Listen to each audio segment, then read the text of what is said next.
السلام علیکم پیارے دوستو، چینل پہ نئے ہو تو چینل کو سبسکرائب کر کے بیل آئیکن کو دبا دیجئے، جس سے آپ کو ہمارے اس چینل کے نئے ویڈیو دیکھنے کو ملیں۔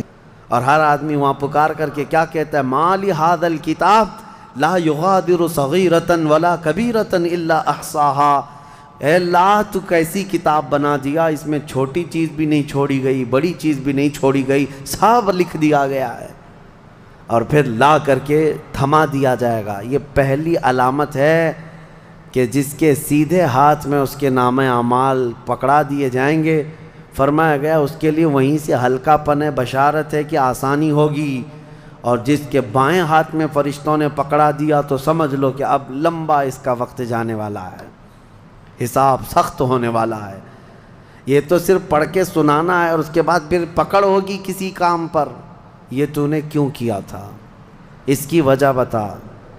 یہ تو نے کیوں کھایا تھا، اس کی وجہ بتا۔ اس کے ساتھ ایسا کیوں کیا تھا، اس کا سبب بتا۔ صرف پڑھ کر کے سنانا نہیں ہے، جو کیا تھا اس کی وجہ بتانا ہے، اور جب وجہ کچھ نہ ہوگی، حکم آ جائے گا کہ انہیں اوندھے منہ کھینچ کر کے دوزخ کی طرف لے جائیں۔ یہ قیامت کے دن ہو رہا ہے۔ اب یہاں پر ایک دوسری شفاعت ہے میرے آقا صلی اللہ علیہ وسلم۔ اب یہ جو شفاعت ہے یہ خاص امت محمدیہ کے لیے۔ ایک شفاعت حضور نے فرمائی سارے انسانوں کا حساب شروع ہو جائے۔ جب حساب شروع ہو گیا تو حضور صلی اللہ تعالیٰ علیہ وسلم پھر سجدہ کرتے ہیں اللہ کی بارگاہ میں۔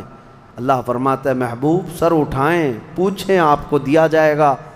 حضور عرض کرتے ہیں مولا میری امت کی بخشش آسان فرما دے، میری امت کا حساب آسان فرما دے۔ اب حضور کو اختیار دیا جائے گا، حضور کی یہ بھولی بھالی امت جہاں جہاں ہوگی، حضور صلی اللہ علیہ وسلم فرماتے ہیں میں ان کو دور سے پہچان رہا ہوں گا۔ دیکھو میرے عزیزو، بھرا مجمع ہے، کتنی امتیں ہیں۔ ایک صحابی نے پوچھا یا رسول اللہ ہم کو آپ قیامت میں پہچانیں گے؟ حضور نے فرمایا یقیناً پہچانوں گا۔ کیسے؟ حضور فرماتے ہیں زندگی میں تم جو وضو کرتے تھے، یہ جو اعضائے وضو ہیں، چہرہ اور ہاتھ، حضور فرماتے ہیں قیامت کے دن یہ سورج کی طرح چمک رہے ہوں گے، اور اسی چمک سے میں پہچان لوں گا یہ میری امت ہے، جس کے ہاتھ چہرے چمک رہے ہوں۔ جو وضو ہی نہیں کرتا اس کا کیا چمکے گا؟ لیکن حضور صلی اللہ تعالیٰ علیہ وسلم نے حدیث پاک ہے یہ، وضو کے اعضاء کی چمک سے حضور اپنی امت کو پہچان لیں گے، فلاں میرا امتی ہے، فلاں میرا امتی ہے۔ بہرحال اب اس کے بعد اب میں ان آیتوں کی طرف آتا ہوں۔ حساب و کتاب ہو رہا ہوگا۔ سب سے پہلے وہاں پر قیامت کے دن جن کو لایا جائے گا، الگ الگ روایات ہیں، اس میں 3 لوگوں کے متعلق فرمایا گیا، ایک عالم، ایک شہید، اور ایک امیر آدمی پیسے والا۔ حالانکہ تینوں اچھے لوگ تھے دنیا میں۔ یہ جو امیر تھا بہت پیسہ بانٹتا تھا، اور یہ قاری قرآن تلاوت اچھی کرتا تھا، اور یہ شہید تو جنگ میں شہید ہوا تھا لڑ کر کے۔ تینوں کا حساب ہو رہا ہوگا۔ سب سے پہلے رب تبارک و تعالیٰ اس قاری قرآن کو بلائے گا، بتا تو قرآن کیوں پڑھتا تھا؟ وہ کہے گا میں نے تجھے اچھی آواز دی تھی، اچھی آواز دی تھی، تو نے اس آواز کا کیا کیا؟ وہ کہتا ہے میں قرآن پڑھتا تھا بہترین انداز میں۔ رب تعالیٰ فرماتا ہے تو اس لیے پڑھتا تھا کہ لوگ تیری آواز کی تعریف کریں، کیا آواز ہے، اور لوگوں نے تعریف کر دیا، دنیا میں تجھے تیرا بدلہ مل گیا، یہاں قیامت میں کچھ نہیں، جاؤ جہنم میں۔ مالدار آئے گا، اس سے رب تعالیٰ فرمائے میں نے تجھے بہت مال دیا تھا، کیا کیا؟ کہے گا رب تعالیٰ میں نے غریبوں میں تقسیم کیا ہے، بہت خیرات کیا ہے۔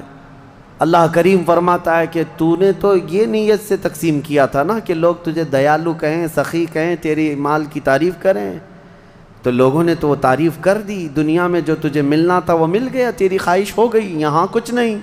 اسے بھی فرمایا جائے گا دوزخ میں ڈال دو۔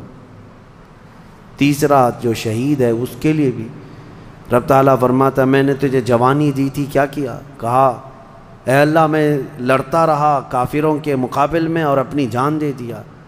فرماتا ہے رب تعالیٰ کہ تو یہ سوچتا تھا نا کہ لوگ تیری بہادری کی تعریف کریں، لوگ تجھے بطل جلیل کہیں، مجاہد کہیں، تو یہ لوگوں کی تعریف سننے کے لیے کرتا رہا، اگر تیری یہی خواہش تھی اور لوگوں نے تیری تعریف دنیا میں بہت کر دی، اب یہاں تیرا کچھ نہیں ہے، اسے بھی دوزخ میں بھیج دیا جائے۔ یہ ریاکاری ہے۔ یہ پہلا حساب جن لوگوں کا ہونے والا ہے، یہ 3 لوگوں کے بارے میں حدیث پاک میں ہے۔ پھر میرے آقا صلی اللہ علیہ وسلم فرماتے ہیں قیامت کے میدان سے اس وقت تک کوئی پیر ہٹا نہیں سکتا جب تک اللہ 5 سوالات نہ کر لے۔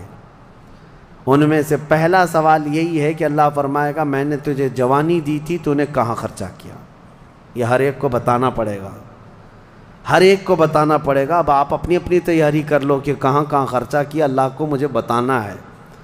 آج اگرچہ تم ہماری باتوں کی طرف توجہ نہیں کرو گے، کیئر نہیں کرو گے، لیکن ایک دن وہ آئے گا جب تمہیں اللہ کی بارگاہ میں کھڑے ہو کر اپنی جوانی کا پل پل بتانا پیارے ہوگا۔ دوستو، اگر آپ کو یہ ویڈیو پسند آیا ہے تو چینل کو سبسکرائب کر کے بیل آئیکن کو دبا دیجئے، جس سے آپ کو ہمارے اس چینل کے نئے ویڈیو دیکھنے کو ملیں گے۔